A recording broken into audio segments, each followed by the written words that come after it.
I'm here today in the Magic Forest where I have this hive where I got a whole lot of honey from this year. And it's about 10 degrees Celsius. I don't know if you can see it. Probably not. But these bees are clustering from right here to sort of over there. Clustering down, hanging off the bottom bars. Now the cluster is, I would guess, is right here. These bottom two boxes here. And this should be full of honey. And if this box isn't full of honey, I have some capped honey that I'll drop in later on a sunny day. But right now it's just too cold. Yesterday was warm, and I could have done this yesterday and looked inside the hive because it was 17 degrees. But I didn't know the weather forecast was calling for 17 degrees and sunny weather. So I had other plans. And so I missed that opportunity. So we'll just have to wait for another day. So all I'm doing today is putting on this mouse guard. I usually use 1/4-inch mesh because it's easy. You just plonk it on right here and the bees slip through it in and out, no problem, most of the time. You put this on when the bees are basically done collecting pollen, and preferably you do it on a warm day, because if you do it on a cold day, it is possible that a mouse looking for someplace warm to go would be scooted into that hive, and then you put the mesh or the mouse guard on and you trap them inside the hive all winter, and it's not good. I think I'm still early enough for that not to happen, but usually it's better to do this on a warm day when you know the bees are active and there's less likely to be any kind of critter inside the hive. They were totally clustered about 2 minutes ago, and then I started yakking and fooling around with the hive, and now they're a little bit on guard. There's a drone coming out, but anyway. I've got some super duper tacks. These are not your standard tacks, they're industrial strength tacks. I don't know what they are, but stainless steel maybe, I think. So there I put in the tack. I put it in on a bit of an angle there so that when I want to take it off, it's easy to just stick my finger underneath it and pull it off. Some drones are getting out, but their days are numbered. And now I'll go over here, do the same thing. These are all drones coming out for some reason. The thing with the 1/4-inch mesh too is the drones have a hard time getting out of it, and so it gets clogged up with drones. Not a big deal if you're close by and you can check on your hives, but I can't always do that.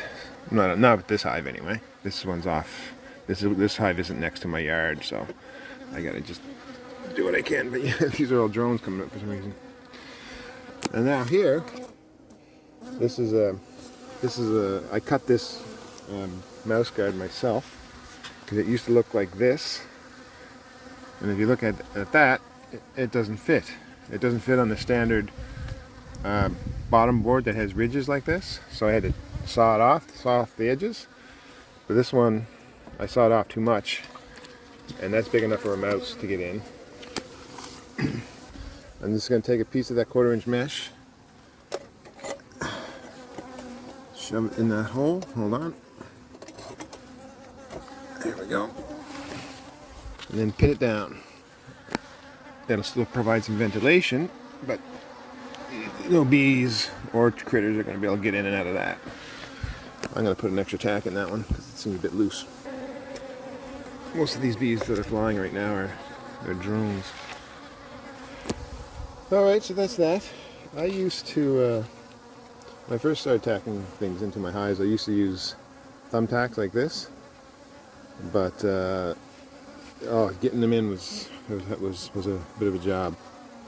So that's it, they're done. That's not going anywhere. So hopefully there's a good chance that some slugs are still going to manage to get in there, and I might put a line of pennies, which is copper, right along the edge of this as soon as I can. And apparently slugs don't like to cross over copper, so we'll see if that works. Probably won't.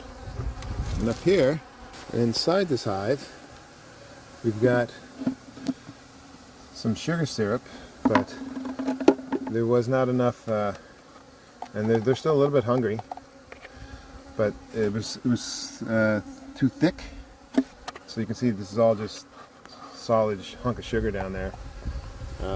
So I'm just going to pour some water in there, and hopefully the water will dilute that, and they'll get a little bit more sugar. I couldn't get on top of this hive. Like, I would have been feeding these every day, making sure this feeder doesn't run dry over the past couple of weeks since I took the honey off them. But it's hard to do that when you're not when you're not around them every day. So it is what it is. So here's a jug full of water. I just realized now this would be an excellent way of feeding the bees. If you had to just, carry your syrup around and top up your feeders, just get a watering jug like that, mix it all up in that, and then there you go. I'd probably get rid of the shower head. Now see, that's mostly water, so that's probably going to be not that great. But yeah, but if I was able to stay close to this hive and watch it every day, I'd just have that constantly filled, and they probably would have been done with it a while ago. It'll be fine, because the next warm day I get, I will pop the top off, look underneath this here box, see if there's any space up there, and if there are frames that either don't have honey, I'll pull them out and I'll replace them with some frames of capped honey. I have a full box of capped honey at home, ready to throw into the hive like this, just in case. And I think keeping a box of honey around after extracting honey, really smart thing to do. I know someone's saying, well, you could just not steal all their honey and da-da-da, but anyway, that's another argument. Yeah, see, when I see them doing this, I think they need more honey. There must be space up top, because they're really crowding that feeder. But who knows? You never know. We think we know what we're doing and what they're doing, but it's all a bit of a crapshoot half the time. What's going on here? Yeah. If I ever get a warm day again in the next couple of weeks, I will pop that inner cover off, see what the bees are doing, and make sure that they have enough. This is full of honey, and if it isn't, I'll put actual honey frames in there, and that'll be it. I won't worry too much about cracking the propolis seal, because if it's a warm day, the propolis will be soft and gooey anyway. So then when you crack the propolis seal, just smack it back together, and that propolis seal will seal itself back up. Also, the heat from the cluster would allow it to sort of re-glue itself, so it's not the end of the world if you break the propolis seal. And you could always torch it, I suppose, and melt it and then put it together, but whatever.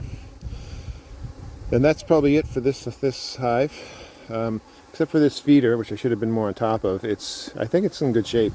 Lots of bees, last time I checked. So yeah, I think they're clustering down here, and this is all honey, and I think that's going to be fine. I will put a piece of hard insulation, super thick hard insulation, over that inner cover. Actually, not over the inner cover, underneath the inner cover. I'm going to replace the inner cover altogether with a piece of hard insulation that the bees can't chew through it. I got it duct taped on one side, and that'll be their top insulation, and they won't have any top ventilation. And later on, if it gets really cold or really windy, I might put some sort of wrap on it, but I'm not going to worry too much about that. As long as they got that top insulation up top, I think they're going to be good, because we'll have a big hunk of bees down here clustering together, staying warm, producing heat, and that heat will radiate into the honey frames around here, and at night the heat that's been absorbed by those honey frames will radiate back to the bees when they're not as active, and the heat that rises will be absorbed by the honey frames up here, and also radiate back down to the bees at night. And if there's any condensation, which there is from bees breathing, that piece of hard insulation will push the condensation to the sides, and it'll touch the cold sides of the hive and drip down the sides of the hive, which is why I always find a lot of mold on the edges of my frames, which I don't love, but at least it's not on the bees. And so that's my plan going into winter, using the condensing hive setup. I haven't got it all worked out yet. I need to tweak it a bit. I still think this Hive could probably use more bottom ventilation. Oh, the sun's coming out. So they're gonna be active. Look at this. What is going on here? You want to learn how to pick up the bees or pick up a queen? Drones are perfect for that. Here we go. Watch this. Boop. Just grab him by the wing. Oh, he's on me. Hold on. See if I can just get this drone. So you get him, pin him, get him by the wing, whatever. That's not the greatest pickup. Oh well, anyway.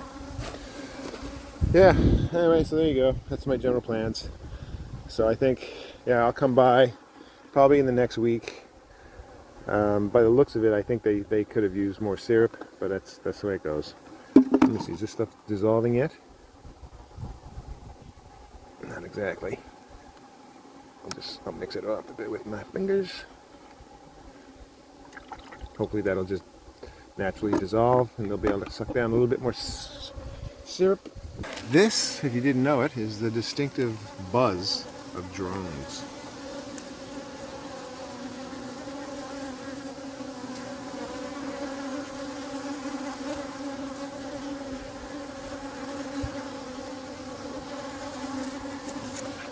Yeah, they almost sound like angry bees, but it's when you get a lot of drones together, they just give off that sound. But a normal happy hive is more like it hums more than it buzzes. Just one man's opinion.